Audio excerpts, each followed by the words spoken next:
Welcome back to the second episode of the American Revolution, where we are exploring the events and characters that shaped the birth of the United States of America.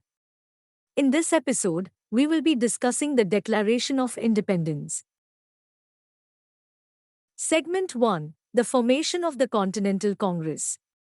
In the years leading up to the American Revolution, the 13 American colonies had formed the Continental Congress to coordinate their efforts against British rule. In 1776, with tensions between the colonies and Britain escalating, the Continental Congress met in Philadelphia to consider a resolution for independence. Segment 2: The Writing of the Declaration of Independence. The Continental Congress appointed a committee consisting of Thomas Jefferson, John Adams, Benjamin Franklin, Roger Sherman, and Robert R. Livingstone to draft a Declaration of Independence.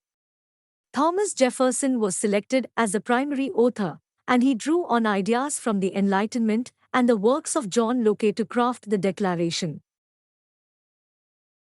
Segment 3: The Contents of the Declaration.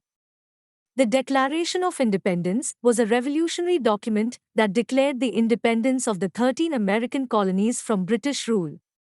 It stated that all men are created equal and endowed by their Creator with certain unalienable rights. It went on to list the grievances against King George III and the British government, and it declared the colonies to be free and independent states. Segment 4: The Signing of the Declaration. The Declaration of Independence was approved by the Continental Congress on 4th July 1776, and it was signed by 56 representatives of the 13 colonies. The signers of the declaration knew that they were putting their lives and their fortunes at risk, but they believed in the cause of independence and were willing to make the ultimate sacrifice. That's it for this episode of the American Revolution. In our next episode, we will be discussing the first battles of the American Revolution and the military strategy of both sides. Thank you for listening, and we will see you next time.